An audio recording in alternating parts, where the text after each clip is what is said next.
Going on far too long.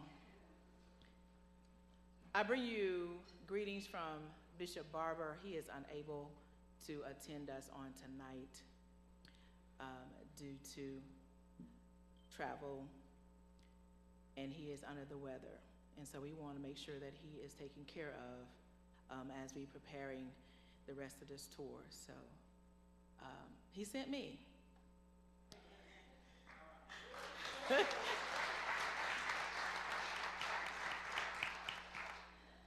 For a call to action.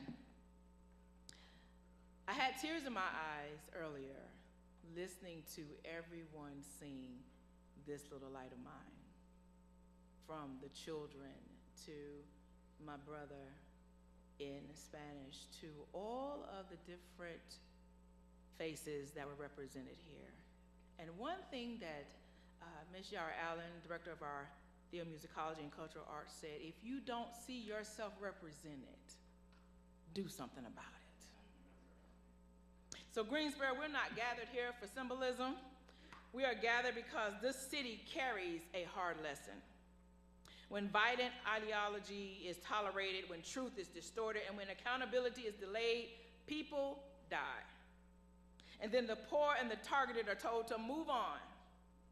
On November the 3rd, 1979, right here in Greensboro, members of the Ku Klux Klan and American Nazis attacked a march and killed 5 people. The state's own historical marker records it plainly, including the location at McConnell Road and Dunbar Street. So hear me, the Greensboro massacre is not just history, it is a warning that happens when a society normalizes dehumanization and then acts surprised when it becomes bloodshed. And to anyone who's asking, why are we mobilizing? Why are we here in Greensboro? Why are we doing all these tours? Why are we going all of these places? Why are the Love For It has become a movement? It's because we are looking at our neighbors. We're looking at this harm that is being done by this deadly destructive bill. We're looking at all these things are happening, and we will not be silent. We will not turn back. We will not sit down. I don't know about y'all, but I am a holy disruptor.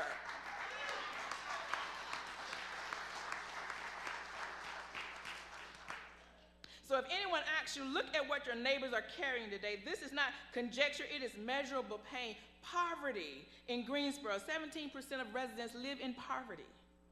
This is not politics, this is not entertainment, this is life or death. That is instability made ordinary. That is suffering that has been bureaucratized. So when we say love for it, we're not talking about a feeling, we are talking about a discipline, love with public consequences. And this is where I want to be clear. The call in this moment is not owned by one faith tradition. Across all sacred texts, the holy keeps pressing the same demand: pursue justice, tell the truth, protect the vulnerable, refuse hatred, and do your duty without needing an applause.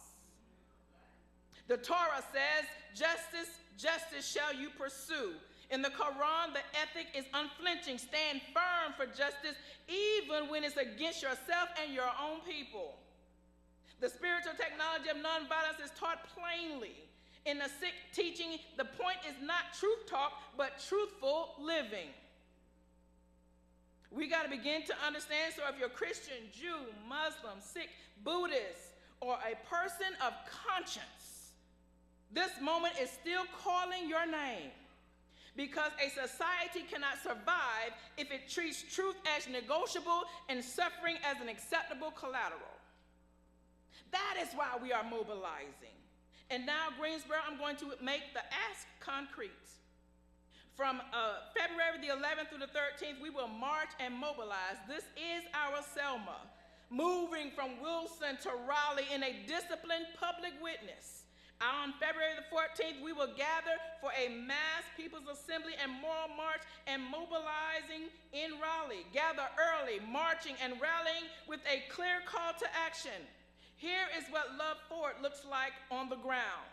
Commit your body. Walk if you can. Join a caravan if you can. Ride a bicycle if you can. Commit your body.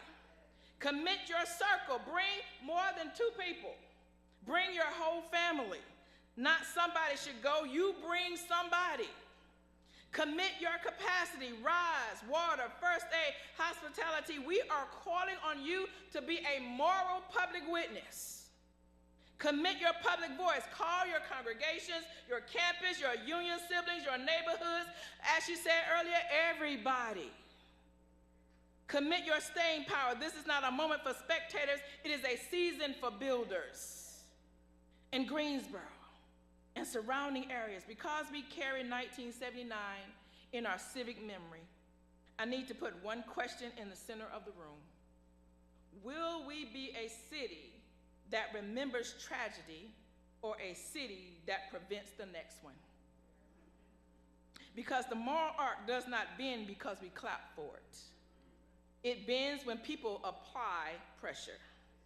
Nonviolent, organized, disciplined, and rooted in the love that refuses to abandon the vulnerable. So if you can hear this call, let your life answer it. I will show up. I will bring somebody. I will do my part. I will love forward until everybody has the right to vote. I will love forward until justice rolls down like waters and righteousness like an ever-flowing stream. I will love forward without my neighbors fearing just going to school or a grocery store. I'm going to love forward until health care is health care for all. I'm going to love forward until poverty is abolished. I'm going to love forward until